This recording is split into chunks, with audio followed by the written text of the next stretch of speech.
Jadi petani itu insya Allah duitnya banyak dan berkah lagi. Amin. Saya juga pengennya gitu, nggak usah ini nggak usah muluk, yang penting banyak dan berkah.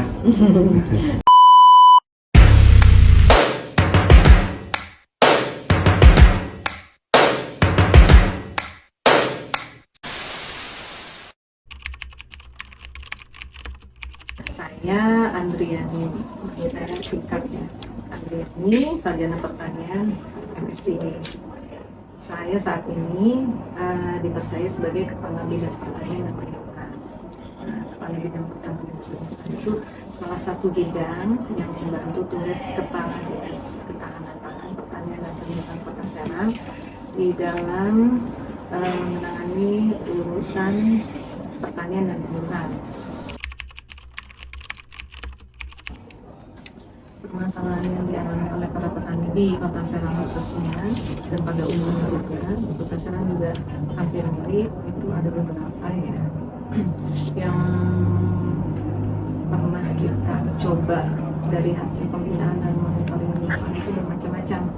Nah, kebetulan 1-2 tahun terakhir produksi padi, khususnya padi ini kan masuk di dalam salah satu komoditi tanaman pangan. Kebetulan kalau di Kota Serang ini padi ini karena makanan utama ya penduduk Kota Serang masih nasi kan ya, masih beras ya, kebutuhan pokok. Jadi padi ini produksi di Kota Serang ini 1-2 tahun terakhir ya, antara 3-4 musim ke belakang dengan awal tahun 2023 ini produksinya cukup fluktuatif, naik turun, bahkan cenderung untuk menurun.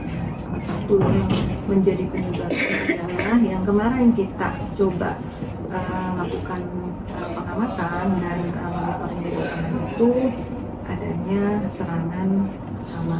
Hamanya itu pengerek batang padi, itu salah satunya.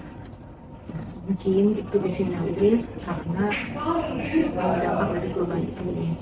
Mungkin adik kan sama-sama tahu ya, hampir 1 tahun atau 2 tahun belakang itu kita kan selalu dihadapi oleh musim hujan yang terus menerus. Nah, kemudian angin juga kencang gitu ya kalau di lapangan. Jadi petani memang mengalami dampak itu. Salah satu yang kemarin berpengaruh membuat produksi cukup signifikan ya, sampai 30, ada yang 40% menurun. Itu salah satunya hama pengerek batang. Kalau di lapangan itu disebutnya sundep atau beluk. Nah, seperti itu. Nah, lalu kemudian ya sebenarnya kita juga masih nyalir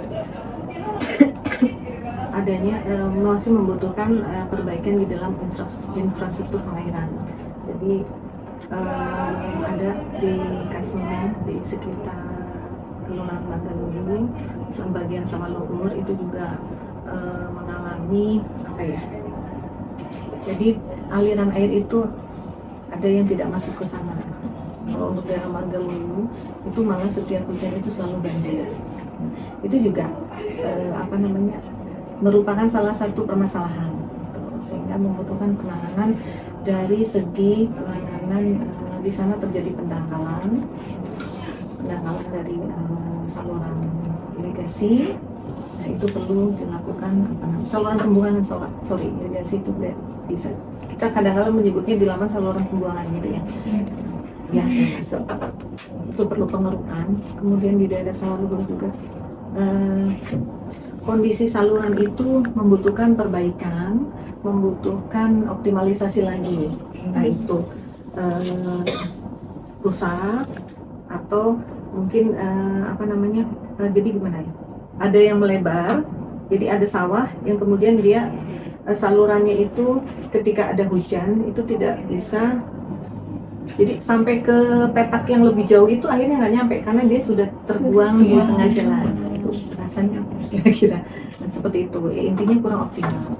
Lalu kemudian kita juga menyoroti mungkin masih adanya kondisi pemupukan yang kurang berimbang. Maksudnya begini, di Kota Serang alhamdulillah di bidang kami sudah mulai kita itu mencoba untuk kepada petani itu segala sesuatu itu dimulai dari kita melihat kepada potensi lahan kita. Bagaimana cara untuk mengetahui potensi lahan kita. minimal misalnya petani diberikan wawasan supaya lihat dulu kepada potensinya, minimal kita tahu pH-nya, kemudian kalau bisa kita mengetahui unsur haranya atau nutrisinya atau mungkin NPK-nya, sehingga nanti agro input yang diberikan berupa pupuk itu pas. Nah, kadangkala karena petani ada yang petani sudah berwawasan luas, sudah open mind gitu ya, jadi dia mau untuk mencoba mengarah ke situ, tapi ada yang kadangkala masih berdasarkan kebiasaan, sehingga pemupukan yang diberikan itu mestinya kami yang dari bidang pertanian, dari Dinas Ketahanan Pangan juga, ini adalah merupakan tantangan buat kita. Belum tentu pupuk di petaknya Bapak A dengan Bapak B itu sama. Nah, selama ini kan memang rekomendasi kita masih secara kewilayahan masih per kecamatan. Kalau ada yang sudah per kelurahan bagus.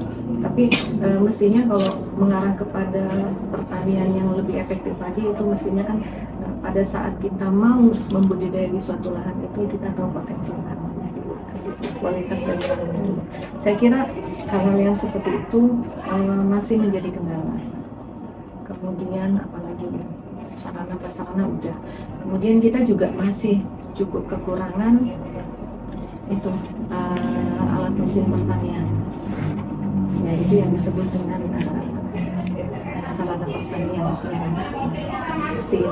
Ada juga masih ada sebagian yang belum mempunyai alat pengolahan lahan misalnya, atau kemudian alat untuk memanen itu masih ada di Bekasi.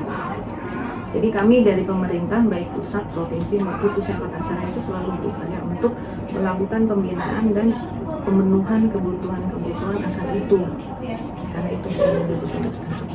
Kira-kira begitu. Maksudnya lahannya semakin berkurang. Jadi itu bisa mempengaruhi produktivitas padinya gitu.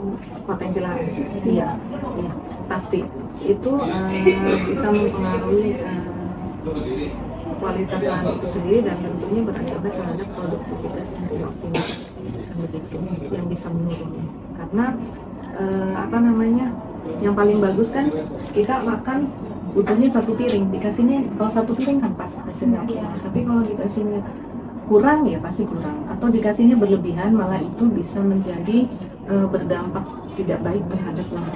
Karena kan ada yang disebut lahannya menjadi terdegradasi kesuburannya seperti itu. Itu bisa jadi karena memang adanya kelebihan daripada beberapa pupuk ini. Saya kira sih begitu. Itu salah satu yang saya sebutkan tadi.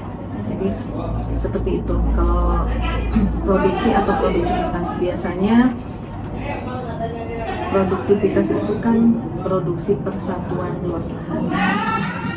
Kalau produksi itu ya hasilnya secara keseluruhan. Kota Serang itu yang paling signifikan kemarin menurunnya itu karena adanya serangan OPT, berupa hama penggoreng bakaran.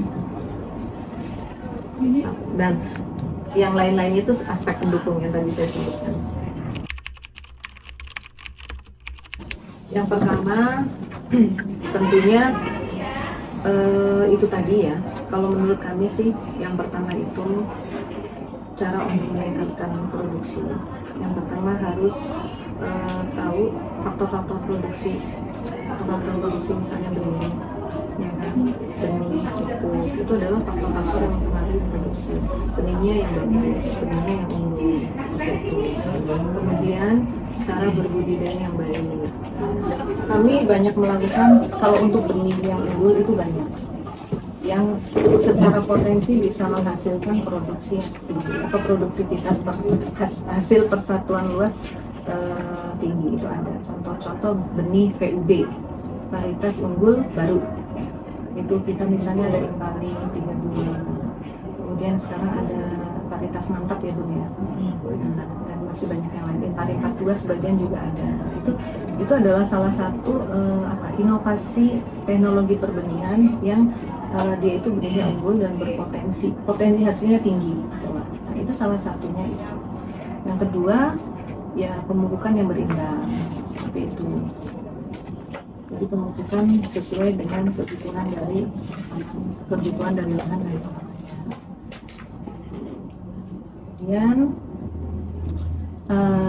selain itu beberapa teknik untuk yang disinyalir ya, teknik yang kita menggunakan itu menggunakan sistem pertanaman dengan menggunakan jajar legowo. Nah, itu juga salah satu teknologi pola tanam ya namanya, teknologi pola tanam yang sudah diciptakan oleh pemerintah untuk bisa meningkatkan produksi. Itu seperti itu. Dan jangan sampai kekurangan air juga. Saya kira itu. Kemudian juga harus ada pengawalan terhadap OPT. Nah, itu. Jadi mulai dari perencanaan tanam ya, mulai dari pengolahan lahan, kemudian pembenihan, istilahnya persemaian, nah, sampai ke penanaman, kemudian pemupukan, kemudian juga ada pemeliharaan ya. Pemeliharaan itu kan dari masa awal sampai kepada mau panen itu tetap harus ada pengamanan atau pengawalan dari produksi untuk menghadapi atau untuk mengantisipasi terjadinya dampak yang tidak baik dari adanya serangan organisme pengganggu tanaman OPT. Saya kira itu yang pupuk berimbang, teknologi pola tanam, ya, benih yang unggul kan ya, maksudnya benih itu kan juga faktor krusial ya, sebagai cikal bukan bakal. tadi udah ya Bu? Iya, faktor air yang cukup juga harus. Bukan yang itu. Penggunaan alat mesin Iya, penanganan pasca panen. iya, nah itu penanganan panen dan pasca panennya itu untuk meningkatkan hasil atau mutu pemupukan udara. Nah, menurut saya kalau penggunaan pestisida itu adalah mestinya itu upaya terakhir ya. Petani itu diajarkan ada petugasnya selain penyuluh di lapangan maupun ada namanya petugas POPT, petugas organisme pengganggu tanaman, itu selalu memberikan pemahaman sebaiknya itu membudidaya dengan sistem PHP, pengendalian hambatan pakan. Saya sudah datang ke Dinas Ketahanan Pangan, Pertanian dan Perikanan. Perkenalkan dulu ya, nama Haji Ahmad Yani. Baru duduk seminggu ya Bu ya, jadi sekretaris pertanian tuh jangan dipandang sebelah mata. Mungkin agak ini juga sekarang ini yang muda-muda pada nggak mau ini. Iya. Tapi jangan khawatir kotor karena lumpur dan sebagainya. Saya jadi sarjana sampai S2 ini juga karena pertanian. Orang tua saya adalah petani. Jadi petani itu insya Allah duitnya banyak dan berkah lagi. Amin. Saya juga pengennya gitu, nggak usah muluk, yang penting banyak dan berkah. Banyak dan berkah. Iya Pak. Jadi Bapak udah banyak duit.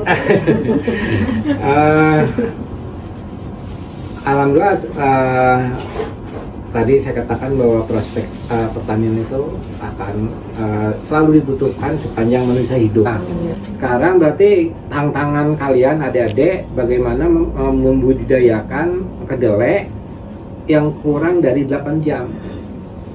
Semua melalui riset bisa. Apa yang nggak bisa? Tinggal kalian mau atau tidak. Kebutuhan tinggi.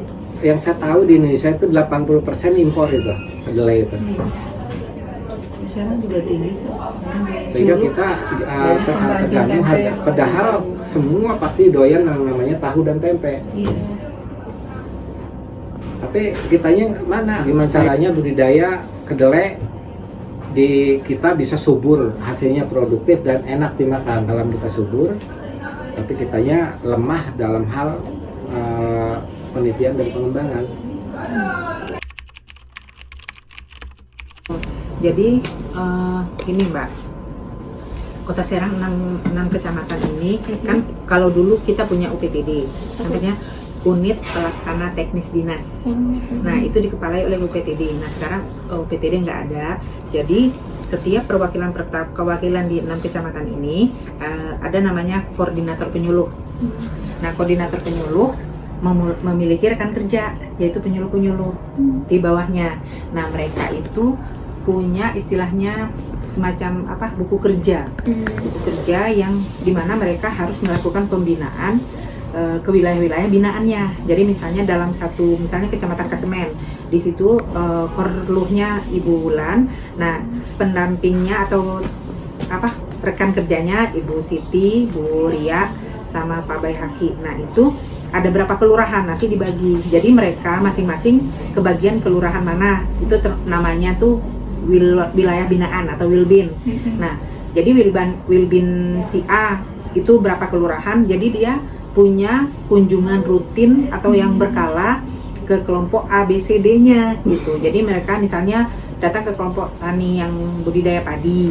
Nah, mereka memberikan kalau biasanya kita suka dapat bantuan dari APBN ya, bantuan benih padi. Nah, itu rata-rata biasanya diratakan sama dapatnya. Nah, nanti datang dari awal mulai pengumpulan calon petani, calon lokasinya didata, misalnya ke kelompok taninya itu. Untuk mendapatkan bantuan itu kelompok tani harus terdaftar namanya Singluhtan, Sistem Informasi Manajemen Penyuluh Pertanian. Itu ya Singluhtan itu dari pusat, dari kementerian. Jadi kalau kelompok-kelompok tani itu tidak terdaftar di Singluhtan, tidak bisa diakses untuk menerima bantuan apapun. Nah, itu salah satu kuncinya. Nah, kalau dia sudah terdaftar di Singluhtan, nah nanti di data tuh calon petani, calon lokasi mau dapat bantuan. Nah, itu akan dikawal dari benih datang sampai mereka pengolahan tanah, bagaimana cara menyemai yang baik gitu ya. Mulai cara menyemai, pindah tanam, nah, terus menyesuaikan dengan lahan. Ini programnya apa? Misalnya dari kementerian itu lebih ke jajar legowo misalnya, itu mulai diajarkan bagaimana membuat jajar legowo, kan itu lebih bagus ya daripada yang konvensional. Sampai pengamatan hamaknya itu penyuluh datang. Nah, di setiap kecamatan kita juga ada dari provinsi itu ada namanya petugas POPT, petugas pengawas organisme pengganggu tanaman. Jadi itu kalau Kota Serang tuh 4 orang kalau nggak salah, 1 koordinatornya, yang 3 itu terbagi 3 orang ya, Bu Herni, Pak Kosit, 4 ya.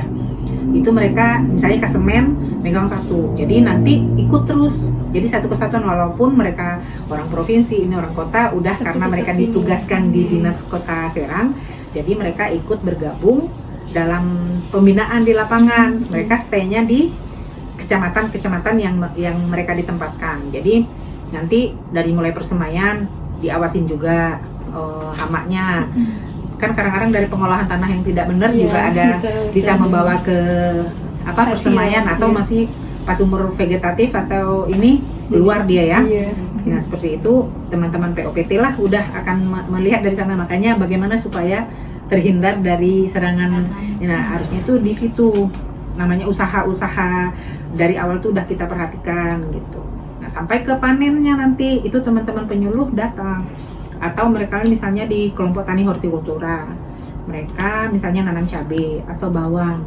Nah, baik itu swadaya modal sendiri ataupun dari bantuan pemerintah, itu dikawal dari benih datang sampai ke panen gitu. Jadi makanya teman-teman penyuluh selalu memberikan ini. Kadang-kadang kelompok tani itu membuat perkumpulan, kita diundang. Misalnya mereka mau pertemuan ini Bu, kita pengen tahu tentang ini. Nah, nanti mereka yang nanya gitu. Iya, jadi itu kelompok-kelompok tani kan tidak semua kelompok tani melek ini ya. Kan ada yang kita bisa membedakan, ada kelompok tani yang yang muda, madya, yang terakhirnya tuh kok nggak hafal ya, yang udah tinggi pratama apa sih. Nah, itu tuh jadi mereka biasanya tuh ngundang penyuluh-penyuluh di lokasi mereka. Nah, teman-teman penyuluh kadang-kadang ngundang kita dari dinas gitu, atau kalau enggak ada program dari dinas sendiri. Misalnya kita mengadakan bintek nih dari program yang dibiayai oleh APBD. Nah, misalnya kita tahun ini lagi mau apa misalnya bagaimana pola membudidaya tanaman yang sehat. Nah, itu ngasih ke petani-petani yang katakan kita undang seluruh Kota Serang gitu. Tapi kalau yang di penyuluhan-penyuluhan itu biasanya teman-teman penyuluh kan mereka juga ada membuat angka kredit untuk dupak penilaian naik kepangkatan ya. Nah, jadi mereka juga memang harus datang gitu, memang harus mendatangi kelompok-kelompok taninya gitu. Kalau misalnya nggak pernah datang, malah petaninya ada yang ini nggak pernah didatengin gitu. Nah, gitu. Jadi memang itu udah tugas, kalau memang udah siap jadi penyuluh ya memang harus rutin nih. Iya, harus rutin pagi-pagi nih, misalnya kayak bulan nih udah ngundang kami ya. Hari Rabu misalnya, Bun, hari Rabu kita lihat tanam bawang yang baru berumur seminggu.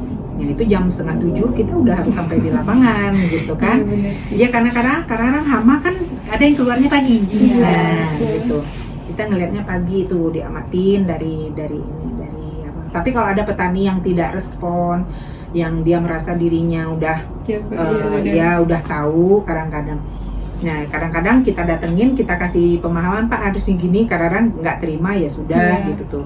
Pelan-pelan ngedekatinnya. Tapi kalau yang misalnya petani yang memang yuk kami ini coba diliatin kayak kemarin penggerek batang padi ya. Pas kan kayak itu menyerang pas waktu matang susu kan. Nah, ditarik itu malainya udah langsung rapuh. Nah, itu sebenarnya itu diprediksi dari pengolahan tanah. Sebenarnya bagaimana ya, program pemerintah banyak, tapi kadang-kadang belum tentu bisa diterapkan di kelompok tani tertentu, di daerah tertentu. Mungkin di kelompok tani tertentu mereka udah paham pengolahan tanahnya maksimal, terus matang, kan nggak boleh kan membakar jerami. Nah, ada yang masih tetap membakar jerami. Nah, seperti itu. Jadi memberikan itu tuh akan terus berminat jadi penyuluh. Pernah saya kebetulan dari Himagran itu ada program kerja juga yang emang menyuluhkan kebijakan yang kemarin itu Bu, pupuk organik itu. Ya. Tapi kebetulan saya yang langsung terjun, tapi saya kesulitan gitu Bu. Nah, kesulitannya di mana? Komunikasinya gitu, nggak nyampe di petaninya. Terus karena ya itu kelompok tani kita kebanyakan mereka udah terpatri dalam pikiran mereka tuh kena sedikit kan kalau menggunakan pestisida itu setelah mengambang batas ekonomi ya. Gimana sih kalau udah sangat merugikan sekali kan itu tidak dianjurkan. Tapi kenyataannya di lapangan mereka dalam pikiran mereka tuh kena sedikit semprot, sedikit semprot gitu. Seperti cabai itu sampai dia panen itu dalam waktu panen saja itu, misalnya panen kan cabai berkali-kali tuh bisa sampai 25 kali panen sampai habis, itu tuh disemprot terus. Kalau enggak hamanya ya gimana, enggak banyak kan lama-lama kan jadi rentan dia kan, udah terbiasa gitu. Seperti itu. Merubah memang susah Mbak, kita nggak bisa merubah karakter kebiasaan gitu tuh. Tapi mungkin kita bisa memberikan contoh. Mungkin ada kelompok-kelompok tani yang sudah mulai terbebas gitu, tidak terkungkung sama harus ada pestisida. Nah, kemarin kita punya pengalaman yang kena hama penggerek batang segini, ini enggak bagus. Dibandingkan loh, ini kan deketan. Kenapa yang ini udah habis, udah gundul ya tengah-tengahnya, ini tidak. Jawaban yang ini di sana nggak berani ngeluarin duit.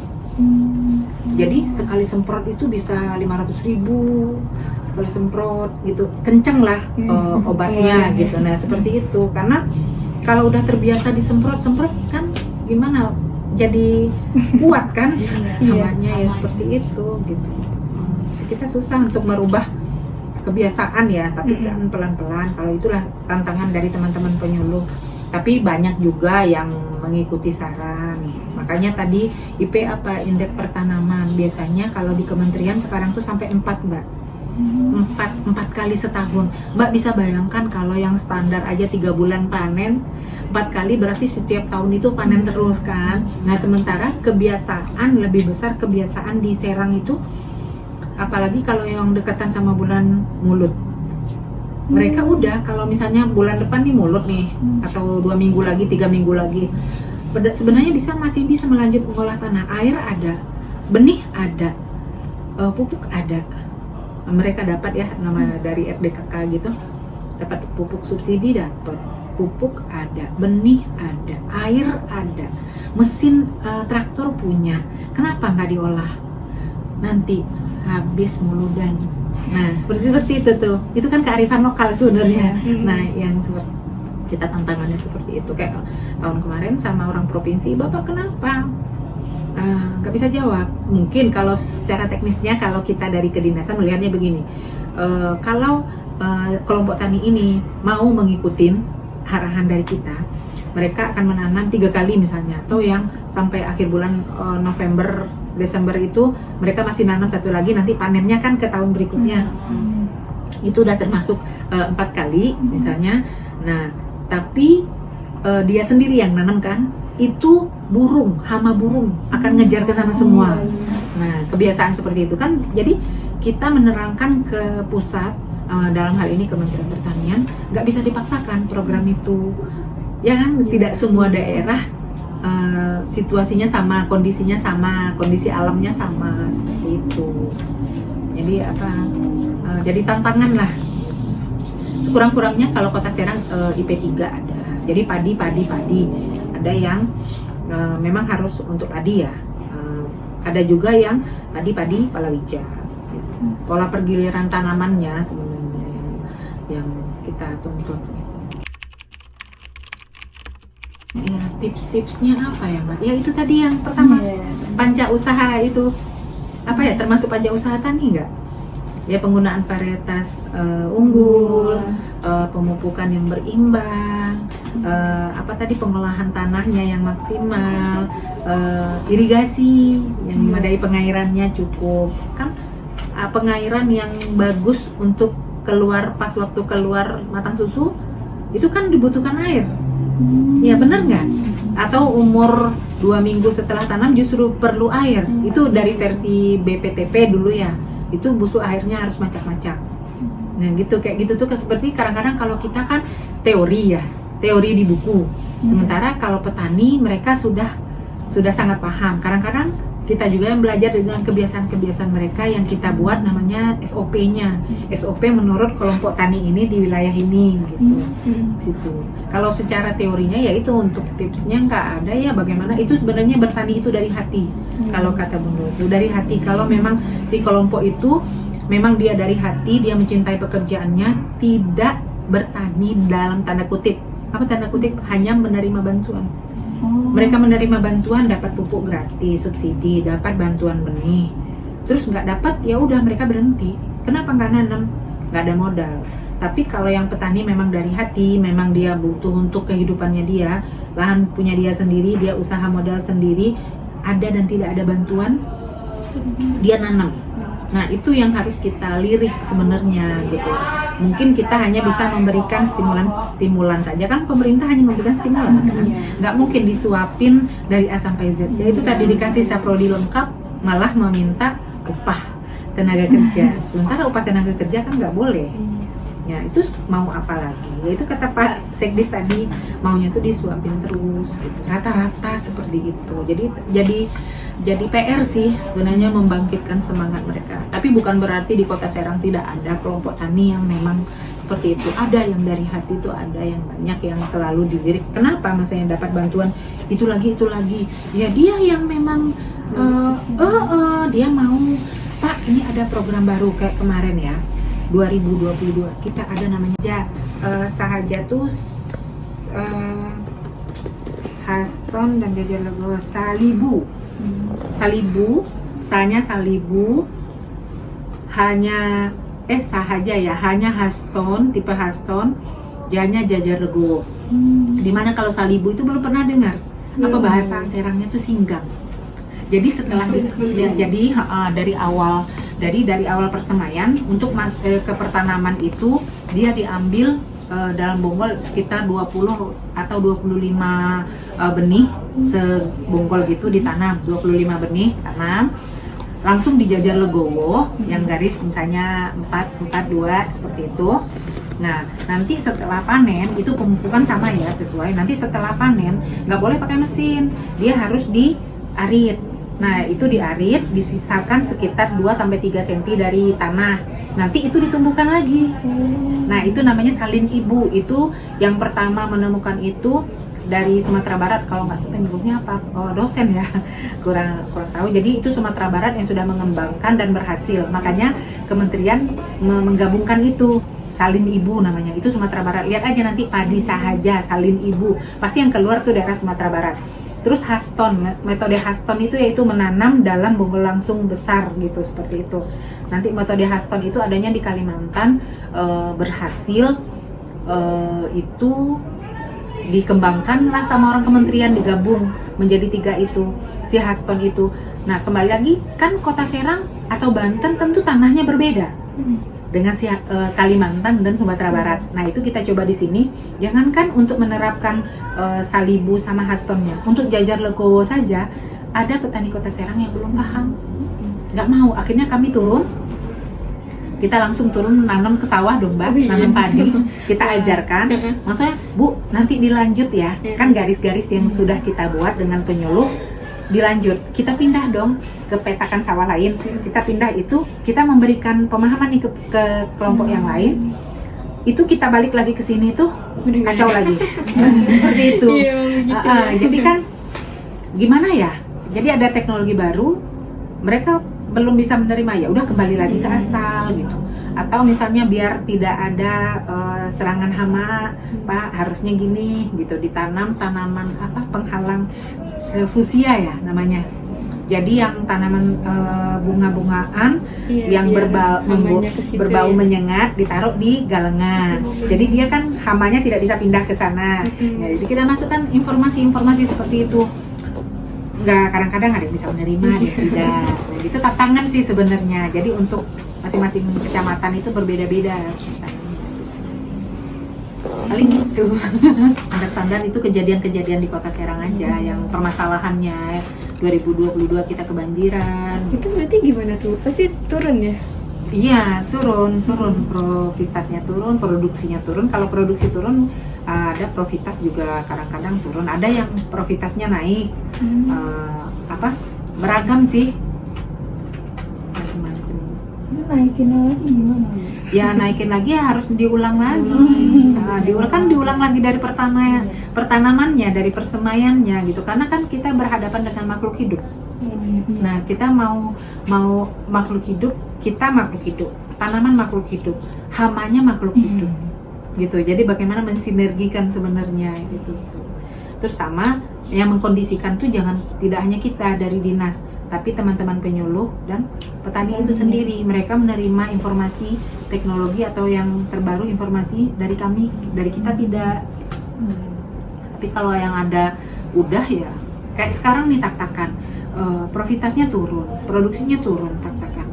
Kenapa belum nanam? Harusnya udah nanam sekarang. Masalah apa? Air. Nah, kan udah mau masuk musim kering Mbak. Sekarang kan anomali iklim ya. Di antara musim kering panas segitunya, kadang-kadang ada hujan. Ya, seperti itu. Jadi ya itu anomali iklim kan namanya ya. Jadi petani itu bingung, air nggak ada. Nah, di saat nanti harus mereka butuh air nggak ada. Nah, makanya berhenti. Nah, seperti itu. Karena Pak, Bapak nggak apa-apa harus tanam. Jadi kita harus membantu ya, mungkin pengadaan pompa misalnya. Kalau ada bantuan-bantuan pompa untuk narik air mungkin. Kalau ada sumber airnya. Kadang-kadang kalau misalnya dari kementerian tuh suka ada bantuan pembuatan sumur dangkal namanya. Jadi dipakai bor ke bawah. Nah, itu dipompa ke lahan-lahan pertanian. Seperti itu sih. Kalau itu, bentar Ibu, kalau itu bisa ngajuin ke dinas apa bagaimana itu? Mendapatkan itu. Yang pertama syaratnya harus masuk ke dalam simultan dulu. harus kelompok tani. Nah terus biasanya kalau misalnya itu kan ada program dari pusat tuh, dari kementerian biasanya. Kalau Kota Serang kayaknya nggak sanggup ya, itu kan gede ya Iya, betul, dananya. Kadang-kadang untuk pembuatan satu embung itu makan puluhan juta atau belasan juta gitu. Nah itu misalnya dari pusat ini ada bantuan ini turun ke provinsi, nanti provinsi akan memberikan ke kabupaten kota siapa yang berpotensi, nanti mereka verifikasi kalau seandainya ini layak dan memang membutuhkan itu bisa di-approve gitu. Seperti itu. Jadi ada Iya, prosedurnya gitu. Walaupun ada yang apa di luar prosedur dalam tanda kutip ya, tapi itu tetap secara kedinasan kita harus verifikasi dari dinas karena pertanggungjawaban laporannya dinas yang akan melaporkan.